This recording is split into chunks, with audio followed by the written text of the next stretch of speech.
अस्सलामुअलैकुम वरहमतुल्लाहि वबरकातुहू। Welcome to maths fair academy. Hope so आप सब लोग बिल्कुल ठीक होंगे। आज हम स्टार्ट करने लगे हैं टॉपिक 102 ऑफ MTS 632। आज की हमारी लास्ट वीडियो है जिसमें इंशाल्लाह हम टॉपिक 102 से 121 तक कवर करेंगे। टॉपिक 102 में जस्ट जो आप लोगों ने बात याद रखनी है कि काशिस इंटीग्रल थ्योरम, इसका फार्मूला आप लोगों ने याद रखना है। ये आपके MCQs में पूछ सकते हैं और आपके सब्जेक्टिव में भी इससे रिलेटेड क्वेश्चन आ सकते हैं। तो ये काशिस इंटीग्रल थ्योरम होता क्या है कि आपके पास कोई भी एक F is analytic in simple connected to main D. आपके पास एक फंक्शन है और वो क्या है, कनेक्टेड मतलब ये डी, ठीक है।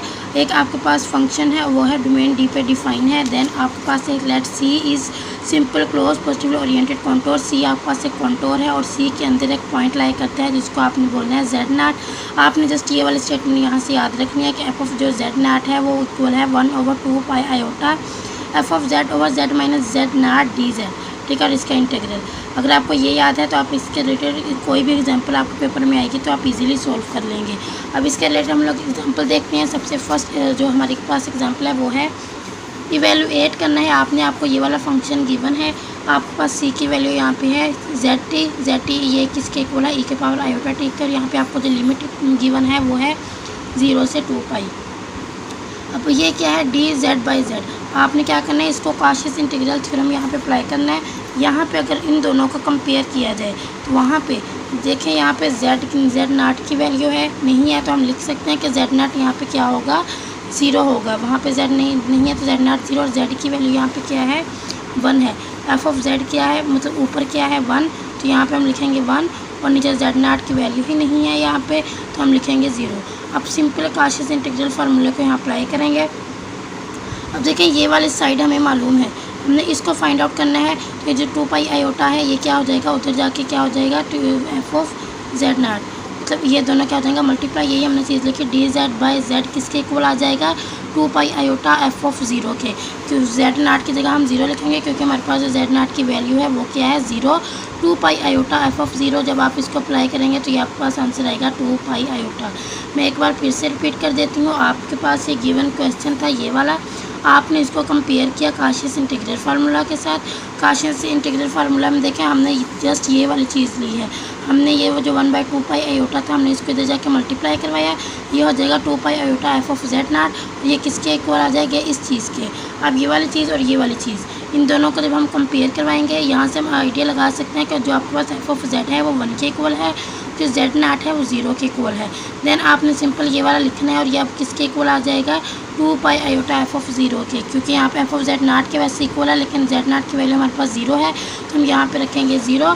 तो F of 0 E power iota में आयोटा टी में जब आप टी की वैल्यू की जगह 0 पुट करेंगे तो ई की पावर आयोटा टी ये क्या हो जाएगा, ई की पावर आयोटा टी की जगह आपने 0 पुट किया तो आपके पास यहाँ पे आ जाएगा आंसर, सॉरी ई की पावर 0 1 के इक्वल होता है। 2 पाई आयोटा को जब आप 1 से मल्टीप्लाई करवाएंगे तो आपके पास यहाँ पे आएगा 2 पाई आयोटा। होप सो ये आपको समझ आई हो कि ये बहुत इजी क्वेश्चन है और बहुत ज़्यादा इंपॉर्टेंट भी है। नेक्स्ट आपके पास है evaluate P N X over Z minus alpha D of X. इसमें भी आपको लिमिट गिवन है 0 t to पाई। सेम वैसा ही ये क्वेश्चन है, बस पी एन एक्स किसके इक्वल हो सकता है आपको खुद पता होगा, ए एन जेड की power N, A N minus 1 Z की N power minus N up to सोन A 1 X plus Z naught A naught, मतलब इनके इक्वल है ये पी एन एक्स। अब आपने सिंपल वही वाला फार्मूला फिर से अप्लाई करना है, ये वाला, ठीक है, लिमिट अप्लाई वाला। बस ये है कि जहाँ पे आपने एफ ऑफ जेड नाट था यहाँ पे क्या आ जाएगा, पी एन अल्फ़ा आ जाएगा, ठीक है। पी एन अल्फ़ा को जब आप यहाँ पे लिखेंगे, यहाँ से देख के आप लिख सकते हैं जब ये जो 2 पाई आयोटा है ये जाके पी एन अल्फ़ा के साथ मल्टीप्लाई हो जाएगा और इनको हम देख के कंपेयर कर सकते हैं। अब देखें यहाँ पे अगर देखें तो आपका जो जेड नाट है, जेड नाट इसकी वैल्यू क्या है यहाँ पे अल्फ़ा, ये जेड माइनस जेड नाट होता है ना, तो यहाँ पे जेड नाट की वैल्यू अल्फ़ा है। तो आप जब यहाँ पे एफ ऑफ जेड नाट करेंगे 2 पाई अल्फ़ा एफ ऑफ जेड नाट, तो आप यहाँ पे करेंगे एफ ऑफ अल्फ़ा मतलब पी एन अल्फ़ा।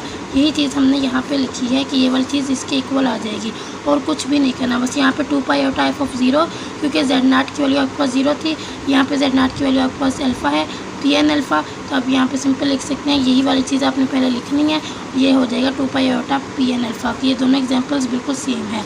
नेक्स्ट आप लोगों के पास एक और एग्जांपल है, आपने इसको इवेल्यूएट करना है 3z² 10z - 14, और ये आपके पास नीचे गिवन फंक्शन है z³ + 5z² - 14z। यहाँ पे ये 5 e की पावर आयोटा टी फंक्शन है, आपने 0 t to पाई, ये आपके पास लिमिट है। आपने पहले फंक्शन को लिख लिया, क्या फंक्शन है आपके पास, सॉरी यहाँ पे z है, z³ + 5z² - 14z।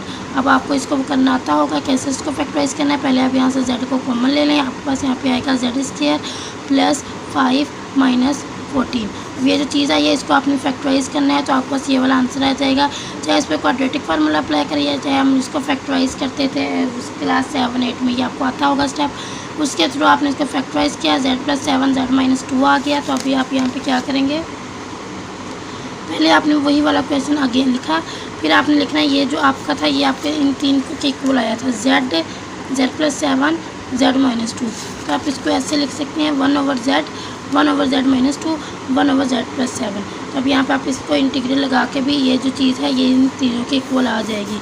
अभी आपको पता है ये क्या हो जाएगा, सिंपल आपने 1/z d/z ये इक्वल आ जाएगा 2 पाई आयोटा के काशियस इंटीग्रल थ्योरम के, और ये वाले दोनों हैं, ठीक है, ये 1/z और 1/z - 2 ये 2 पाई आयोटा के इक्वल आएंगे बाय काशियस इंटीग्रल फार्मूला। और जो काशी गॉर्सेट थ्योरम होता है इसके अकॉर्डिंग आप जिसका भी ये इंटीग्रल लेते हैं वो 0 के इक्वल आता है। तो ये वाली क्या हो जाएगी, थर्ड टर्म 0 हो जाएगी। इसका आंसर भी 2 पाई आयोटा है, इसका आंसर भी 2 पाई आयोटा है, इन दोनों को आप प्लस करेंगे तो आपका आंसर आ जाएगा 4 पाई आयोटा। नेक्स्ट आपके पास है cautious integral formula for derivative, कि जब आपके पास डेरिवेटिव हो देन आपके पास एक काशियस इंटीग्रल फार्मूला क्या आता है, आपने सिंपल क्या करना है, f(n)z n(2 पाई आयोटा f(e) - z n+1, और यहाँ पे है डी। अब ये आपने फार्मूला याद रखना है, इसी के अकॉर्डिंग आपके एग्जांपल्स आएंगे जिनको आपने सोल्व करना है। फर्स्ट आपके पास जो क्वेश्चन है वो है evaluate z³ + 3z² + 2z1 + dz। ये आपके पास क्या है, f(e), ठीक है, e - z है आपके पास z - 1। यहाँ से देख आप इजीली बता सकते हैं कि जो आपके पास z की वैल्यू है वो क्या है, 1। इनको कंपेयर करने के बाद आप बता सकते हैं यहाँ पर जो n की वैल्यू होगी वो क्या होगी, 2, ठीक है, क्योंकि n+1 है यहाँ पे, तो 2 + 1 ही 3 होता है, तो n की वैल्यू क्या है यहाँ पे 2 है। बस ये चीज़ें यहाँ पे नेक्स्ट बस फार्मूला आपने यहाँ पे राइट किया, f(n)z n(2 पाई आयोटा f(e) d और e - z। अब यहाँ पे देखें ये वाली चीज़ हमें गिवन है, ये वाली चीज़, ठीक है। अब ये वाला जो 2 पाई आयोटा होगा इधर जाके मल्टीप्लाई होगा, तो ये हो जाएगा 2 पाई आयोटा f(n)z, और ये वाला n यहाँ पे आके क्या हो जाएगा, डिवाइड हो जाएगा। अगर आप देखेंगे तो कि यहाँ पे n की जो वैल्यू है वो है, n की वैल्यू 2 है, z की वैल्यू 1 है, ये हमने इन दोनों को कंपेयर किया तब हमें आइडिया हुआ। तो आप अगर ये फार्मूला याद रखेंगे दैन ही आप कंपेयर कर सकेंगे, ठीक है। अब ये देखें आपने सबसे पहले ये वाला फंक्शन लिख लेना है, ये 2 पाई आयोटा इधर जाके मल्टीप्लाई होगा f(n)z, और ये वाला n नीचे आ जाएगा। n की वैल्यू 2 है तो यहाँ पे 2 हो जाएगा, 2 पाई आयोटा ऐसे ही आ जाएगा।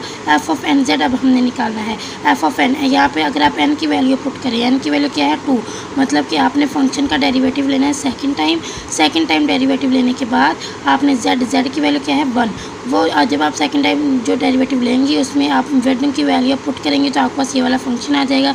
सिंपल आप इसको फाइंड आउट कर लेंगे। चलो यही वाला स्टेप्स यहाँ पे हम करते हैं जो मैंने अभी आपको बताया। ये मैंने अभी आपको बताया कि आपने इसको कैसे लिखना है, f'1 कैसे लिखना है, 2 पाई आयोटा ओवर 2 फैक्टोरियल कैसे लिखना है, ठीक है। सिंपल अब क्या करना है, आपने f'' निकालना है और वहाँ आपने 1 को पुट करना है। ये आपके पास गिवन फंक्शन है, आपने इसका पहले सिंपल फर्स्ट डेरिवेटिव लिया तो आपके पास आएगा 3z, यहाँ पे z³ है, 3z² + 6z + 2, फिर आपने इसका डबल प्राइम निकाला, आपके पास आया 6x + 6, फिर आपने क्या किया यहाँ पे x की जगह पे 1 वैल्यू पुट की तो यहाँ पे आ जाएगा 12। सिंपल अब यहाँ पे आपने 2 पाई आयोटा ओवर 2 फैक्टोरियल, यहाँ पे आपने इसकी जगह लिखा 12, 2 से 6, 2 6 12 और 6 12 पाई आयोटा।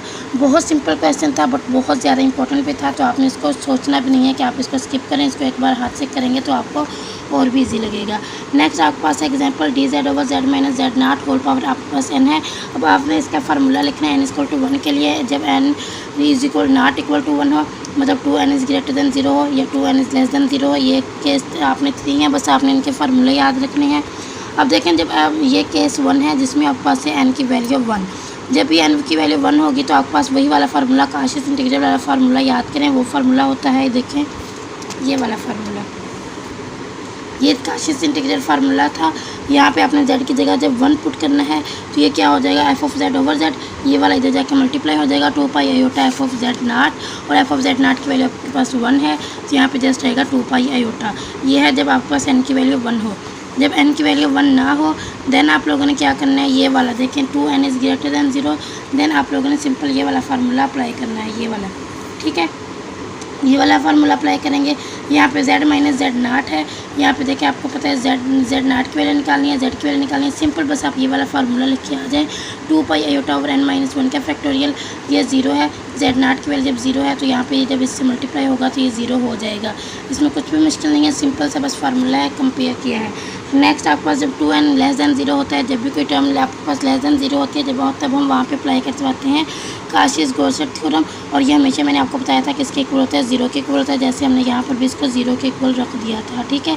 तो यहाँ पर ये काशिस गौसेट थ्योरम क्या है, 0 के इक्वल आपने रखना है इसको। z माइनस जेड नाट मतलब ये आपके पास गिवन फंक्शन है, जब ये न्यूमरेटर में जाएगा n की पावर माइनस n हो जाएगी और ये क्या हो जाएगा, 0 हो जाएगा। ये वाला सिंपल z माइनस जेड नाट n, ये आपने इसको इसके साथ कंपेयर किया है, तो बिल्कुल कंफ्यूज नहीं होना, सिंपल है। ये इन दोनों के आंसर 0 हैं और इसका आंसर है 2 पाई आयोटा। ये देखें यही वाला, जब n is not equal to 0 होगा तब आपके पास आंसर आपने 0 निकालना है, और जब n इज इक्वल टू 1 होगा तो 2 पाई आयोटा निकालना है। तो बस अपने माइंड में रखें, जब n not is equal to 1 हो यहाँ पे आपने n डेरिवेटिव और गॉस थ्योरम वाला फार्मूला अप्लाई करना है, और जब n इज इक्वल टू 1 हो देन आपने काशिस इंटीग्रल वाला फार्मूला लिखना है। बस अगर आपको ये 3 स्टेप्स याद है कि फार्मूला कैसे लिखने हैं तो आप ये वाला आंसर खुद निकाल लेंगे, 0 0 और फर्स्ट 1 का 2 पाई आयोटा। नेक्स्ट आपके पास क्वेश्चन है, मोरेस थ्योरम है f of z d of z is equal to 0, मतलब कि आप किसी भी फंक्शन का z के अकॉर्डिंग उसका डेरिवेटिव लें तो आपके पास आंसर आएगा 0। अब आपने इसको डेरिवेटिव लेना है, सॉरी इवेल्युएट करना है, 0 to 2 पाई है एक्सपोनेंशियल 5e की power iota t plus iota pi d of t। देखिए इसमें थोड़ी सी आपके हैंडआउट्स में मिस्टेक थी, मुझे नहीं समझ आया कि उन्होंने इस क्वेश्चन को जस्ट ऐसे किया हुआ था, उन्होंने इस फंक्शन को कर दिया 0, उन्होंने जस्ट आपके यहाँ पे लिखा एक्सपोनेंशियल पाई आयोटा। जब पाई आयोटा का जब आपने अगेन डेरिवेटिव लिया तो आपके पास उन्होंने यहाँ पे 2 पाई लिखा हुआ है, ठीक है, माइनस 2 पाई उन्होंने यहाँ पे आंसर निकाला हुआ है। मुझे इस क्वेश्चन की समझ नहीं आई तो मैं एक बार कोशिश करूँगी कि मैं इसको खुद से सॉल्व करूँ, क्योंकि मैंने इसको काफ़ी बार सॉल्व किया है। अगर आप लोग इसको खुद से कर सकते हैं तो आप ज़रूर कीजिएगा, वरना इसको मैंने सॉल्व किया, मुझे इस क्वेश्चन की समझ नहीं आई। आप जस्ट इसका आंसर याद रखें कि वो माइनस 2 पाई आपने निकालना है। इस क्वेश्चन का आंसर इतना इंपॉर्टेंट नहीं है, अगर आ भी जाए तो आपने इसका आंसर माइनस 2 पाई निकालना है, ठीक है। यहाँ पे अगर आप लिमिट्स को भी अप्लाई करें, मैंने लिमिट्स को भी अप्लाई किया है, मैंने इसका डेरिवेटिव भी लिया एक्सपोनेंशियल की इस पावर का, देन मैंने उसका जो अंदर फंक्शन था मैंने उसका भी डेरिवेटिव लिया, लेकिन यहाँ पे मेरे पास माइनस 2 पाई आंसर नहीं आया, बट आपके हैंडआउट्स में यही वाला आंसर था। तो आपने इसको जस्ट ऐसे याद रखना कि एक्सपोनेंशियल 5e की power iota t plus pi iota dt ये इक्वल है 2 पाई एक्सपोनेंशियल आयोटा पाई के, और ये इक्वल है माइनस 2 पाई के, ठीक है। नेक्स्ट आपके पास ये नेक्स्ट वाले क्वेश्चन बहुत ज़्यादा ईजी हैं, उनमें कुछ भी मुश्किल नहीं है, सिंपल से थ्योरम है, बस इनको एक बार गौर से देख लें तो आपको इनकी प्रैक्टिस की भी ज़रूरत नहीं पड़ेगी। आपके पास क्वेश्चन है f of z is equal to sine z। अब देखें ये भी क्वेश्चन में गिवन था कि आपके पास x y is equal to 0 है, 0 x टू पाई है, या लिमिट्स उन्होंने अपने हमें गिवन है। आपके पास जो पॉइंट्स हैं वो f of z has maximum value, आपने बताना है कि मैक्सिमम वैल्यू कब देता है, आपने साइन z का स्क्वायर लेना है। z की वैल्यू आपको पता है x प्लस आयोटा y होती है, यहाँ पे y है, x प्लस आयोटा y होती है, x प्लस आयोटा y का होल स्क्वायर। अब ये वाला फार्मूला आपको पता होगा कि ये हमने बहुत दफ़ा लास्ट वीडियो में किया था, sine x plus iota y का फार्मूला होता है sine x cos hyperbolic y फिर plus iota cos x sine hyperbolic y। मतलब एक बार आपने साइन के साथ x और कोस के बाद साथ हाइपरबोलिक, फिर आपने कोस के साथ x साइन के साथ हाइपरबोलिक y, फिर आपने क्या करना है, ये स्क्वायर है, मैंने आपको बताया था कि ये स्क्वायर दूसरे वाला स्क्वायर नहीं है जिसमें आप ये वाला फार्मूला अप्लाई करें। ये आपने इसमें स्क्वायर लेना है, पहले आप इसका स्क्वायर फिर आप इसका स्क्वायर, ये हमने लास्ट वीडियो में डिस्कस किया था। फिर हम इन दोनों के साथ एक न्यू टर्म इंट्रोड्यूस करवाते हैं, प्लस साइन स्क्वायर एक्स और sign hyperbolic square x minus sign square x sign hyperbolic square X, ये दो टर्म आपने खुद से इंट्रोड्यूस करवाई साइन हाइपरबोलिक से। यहाँ से अब देखें आपने साइन स्क्वायर एक्स को कॉमन लेना है, यहाँ पे आपने साइन हाइपरबोलिक वाई और साइन हाइपरबोलिक वाई को कॉमन लेना है। तो मतलब आपने इन टर्म को इन चार टर्म्स को इस तरह कॉमन लेना है कि एक जगह आपका बने cos hyperbolic square Y minus sine hyperbolic square Y, और एक जगह आपका बने cos square X plus sine square X, क्योंकि ये वाली hyperbolic square Y cos hyperbolic square Y minus sine hyperbolic square Y ये भी 1 के इक्वल होता है, cos square X plus sine square X ये भी y के इक्वल होता है। तो आपके पास ये वाला जस्ट आंसर आ जाएगा। नेक्स्ट आपके पास है काशीज़ इनइक्वालिटी। काशीज़ इनइक्वालिटी ये भी हमने लास्ट वीडियो में डिस्कस किया था कि आपके पास एफ ऑफ जेड का मोड जो होता है वो less than equal to M के इक्वल होता है। इसको आप लोग कहते हैं काशीज़ इनइक्वालिटी। आप इसको ऐसे भी लिख सकते हैं फॉर एन पॉइंट्स के लिए F of N Z naught N factorial M over R N. Just MCQs के लिए इसको देख लें, आपके एमसीक्यूज़ में पूछ सकते हैं काशीज़ इनइक्वालिटी कौन सी है। Next absolute value inequality. Absolute का आपको पता है कि पहले आप अगर A to B F of T D T है, आप अगर इस होल का अगर मोड लें तो आप इसको ये लेस देन इक्वल टू होता है F of T D of T के, आप जस्ट इसका मोड लें। ठीक है, आप ये आपके एमसीक्यूज़ में पूछ सकते हैं कि ये वाला जो होल मोड होता है ये लेस देन इक्वल टू होता है इस तरह के मोड के, कि आप जस्ट उसी फंक्शन का मोड लें। नेक्स्ट आपके पास एक थ्योरम है, जस्ट इसकी स्टेटमेंट को देख लें। Let F be an entire function and it's bounded for all values of Z in complex plane then F F constant. ये कब बाउंड होता है? जब एफ क्या होता है? कॉन्स्टेंट होता है। जस्ट एमसीक्यूज़ के लिए इसको देख लें, bounded for all values Z is complex then F क्या हो? कांस्टेंट हो आपके पास। देन आपके पास है फंडामेंटल थ्योरी ऑफ अलजेब्रा। ये भी आपके पास एमसीक्यूज़ के लिए देख लें। इफ़ एफ इज़ पोलिनोमियल, अगर आपके पास एफ है वो पोलिनोमियल है, N is greater than equal to 1 है, देन आपके पास क्या होगा? Then P has at least 1 0। तो पी के पास क्या होगा? एटलीस्ट एक 0 होगा, मतलब एक जो मेंबर होगा अलजेब्रा का वो क्या होगा? 0 होगा। जब आपके पास डिग्री क्या होगी? एन इज़ ग्रेटर देन 1 होगी। एक आपने ये वाला स्टेप याद रखना है एमसीक्यूज़ के लिए। सेकंड आपने ये वाली बात याद रखनी है कि पी हैज़ एटलीस्ट 1 0, मतलब जो एक पोलिनोमियल है वो क्या होगा? वो पोलिनोमियल में जो एक वेरिएबल है वो क्या होगा? 0 होगा। नेक्स्ट आपके पास है टेंजेंट वेक्टर। टेंजेंट वेक्टोरियल क्या होता है? 2 टेंजेंट वेक्टोरियल। इसकी कुछ प्रॉपर्टीज़ थी, ये फर्स्ट प्रॉपर्टी है, ये सेकंड प्रॉपर्टी है और ये वाली थर्ड प्रॉपर्टी है। ठीक है, फर्स्ट वेक्टर आपका जो प्रॉपर्टी है वो है U P and W Q. जी आपके पास 2 टेंजेंट वेक्टर्स हैं, ये कब पैरेलल होते हैं? जब आपके पास ये वी है। ठीक है, वी एंड डब्ल्यू की यहाँ बात हो रही है। तो आपका जो अगर वी एंड डब्ल्यू ये दोनों सेम हैं तो इक्वल हैं, तो आपका जो ये वेक्टर्स हैं ये क्या है? पैरेलल हैं। ये इक्वल कब होती हैं? जब वी और डब्ल्यू इक्वल हो, जब पी एंड क्यू भी इक्वल हो। जब ये दोनों इक्वल हो तब ये टेंजेंट वेक्टर्स इक्वल होती हैं। पैरेलल कब होती हैं? जब आपके पास ये वी एंड ये डब्ल्यू ये क्या हो? इक्वल हो। और जब ये दोनों ही डिफरेंट हो, पी एंड क्यू डिफरेंट हो, तब वो डिफरेंट होती हैं। मतलब पी एंड इक्वल क्यू एक दूसरे के इक्वल ना हो, देन ये जो वो दोनों हैं ये डिफरेंट है। अगर पी और क्यू ये दोनों क्या हो? सेम हो, यू एंड डब्ल्यू ये दोनों सेम हो, देन आपके पास क्या होता है? वो वेक्टर्स क्या है? इक्वल हैं। अगर just V and W equal हैं देन वो वेक्टर्स पैरेलल हैं। एमसीक्यूज़ के लिए इसको एक नज़र देख लीजिएगा। ये भी एक एमसीक्यूज़ की नज़र ही देख लें। इसको भी T P R cube isomorphic to R cube. ये किसके आइसोमॉर्फिक है? आर क्यूब के। इसका थ्योरम बिल्कुल भी इंपॉर्टेंट नहीं है, प्रूफ इंपॉर्टेंट नहीं है, जस्ट आप इसको ये ऐसे ही याद रख लें। ठीक है, नेक्स्ट आपके पास है एडिशन एंड स्केलर मल्टीप्लिकेशन। अब आपके पास ये कुछ प्रॉपर्टी है वी प्लस डब्ल्यू पी, ये किसके इक्वल होता है? V P plus W P के। और एफ वी पी ये किसके इक्वल होगा? F of P V P. मतलब आपने पहले एफ को पी के साथ, फिर वी को पी के साथ किया, वी को पी के साथ, डब्ल्यू को पी के साथ। कुछ प्रॉपर्टीज़ है आपके एमसीक्यूज़ में पूछ सकते हैं। नेक्स्ट आपके पास है